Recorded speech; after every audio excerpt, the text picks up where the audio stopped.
If you want to know how to make millions of dollars, it would probably be best to ask people in government positions. Although this could lead you to find that corruption runs pretty deep in the system, or at least that is what some people are suggesting, because there are economists that are starting to ask the simple but fair question: how is it mathematically possible for someone who makes around $100,000 a year to become a millionaire? A multi-millionaire at that. Insider just completed a 5-month investigation finding that 49 members of Congress and 182 senior congressional staffers have violated the Stock Act, the insider trading law.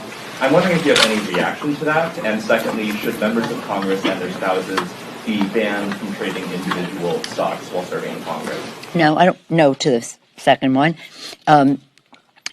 We have a responsibility to report in the stock, on the stock, but I'm not familiar with that 5-month review, but if people aren't reporting, they should be.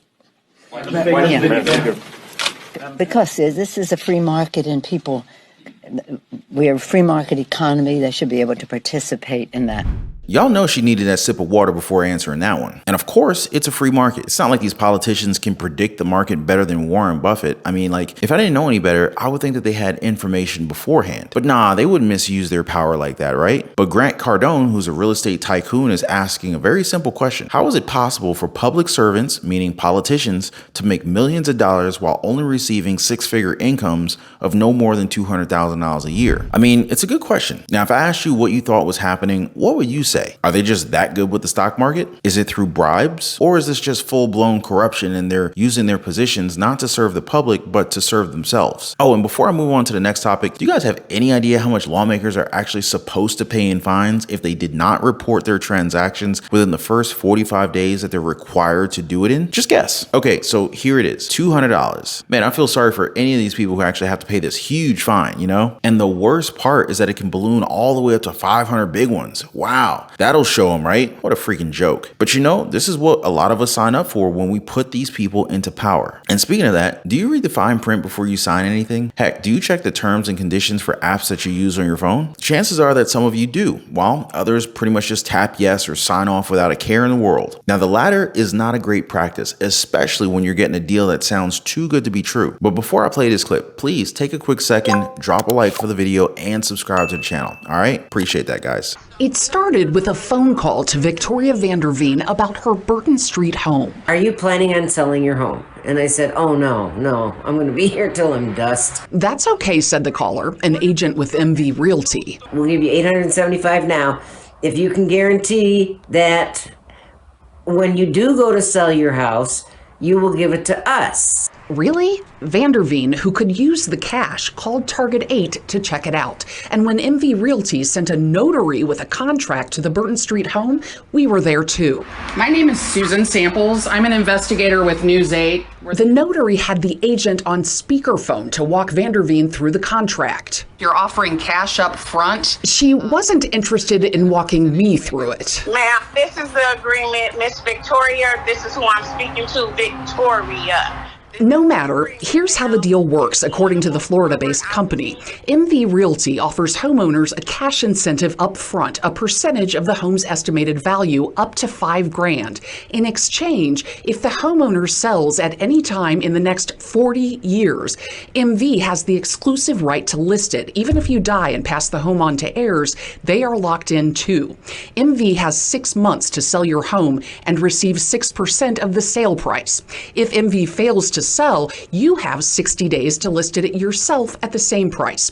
If you succeed, MV gets no commission. If you fail, MV gets exclusive listing rights again. But if you want out of the deal to find your own agent, you have to pay MV 3% of your home's value. I want to know what you're thinking. Is this illegal? Well, sadly, no. Is it an example of how companies prey on people that are tight on cash? Yes. And so that's why we have to be very, very careful with these things. And the funniest part is that they even offered her a bigger payout if she agreed. But I mean, 40 years? Even if you took that deal from infancy, it's still too freaking long, don't you think? But this is yet another sign that things are becoming worse and worse for us, because we see the bus that says free money and we get right on board. And from one, I guess we can call it a legal scam, using the term legal very loosely here. So let's talk about legal ones this time. It's not like we can just kind of up and call a news crew to come help us out. Like, like the last woman did, right? And I wish we could, because there are scams out there that target people who may not be as tech savvy or as updated as the younger generation. And I know that because this has happened to people that I know. And when they tell me about it, I just say, dude, you just got scammed. So a popular one uses Facebook, where they message people who are selling their stuff on the marketplace. Are you guys familiar with that one? So you go ahead and post your item. Strangers will be able to see that, and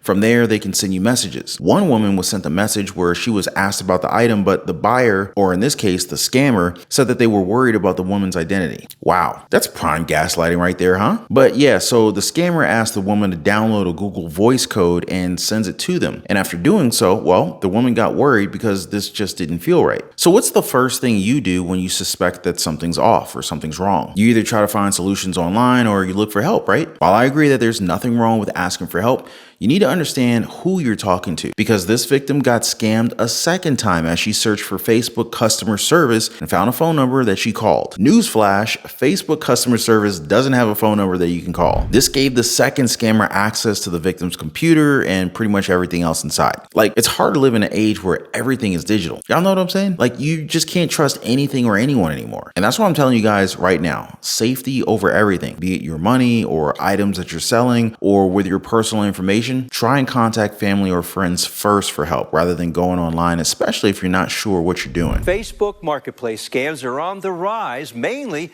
because there is a lot more direct interaction and conversation with sellers by either email or text messaging. Many who fall for the hoax, like Al did, believe it's legitimate up to a certain point. Al Moss believed he found a bargain when he saw this truck for sale on Facebook Marketplace. It's a 2001 Toyota Tacoma. How much? For $800. What a bargain. Yeah, that's what I thought it was. It seemed like a good bargain.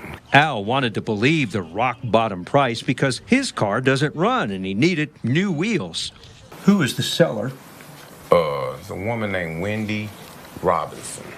The so-called seller sent a picture of herself. It's a military ID, which was likely stolen, and with the photo came a convoluted story. According to her email she sent me, she's with a military medical team, and they're about to leave the country. Wendy tells Al he'll have the truck in a few days, and she's selling it because she doesn't want to pay storage and insurance on it while she's away. Her husband had died, and she just wanted to get rid of the truck because she's going to be out of the country. The seller had you arrange the deal with what, eBay Motors? Yes. You know, I figure, well, it's eBay, yeah. Supposed to be a good company, it might be legit. So I tried it and went through all the process of purchasing a truck with the invoice, and we kept responding through text messages, and once I sent the money, it was a wrap. Damn. Al sent 4 prepaid cards, each worth $200, but the $800 was just the beginning. Because they wanted extra money. That's what got me. Why should I have to send extra money to pay for the insurance if you already covered the insurance and shipping fees? So why should I have to send extra money? How much more did you have to pay? They wanted me to send an extra $1,000. But what are you guys' thoughts on this? Do any of you guys have any experiences with scams? Have you ever been scammed? How did that go? Feel free to share your stories in the comment section down below. And before I go, I just want to thank you guys so much for checking out the video. Thanks for dropping a like for the video. Thanks for subscribing, and I'll see you guys on the next one.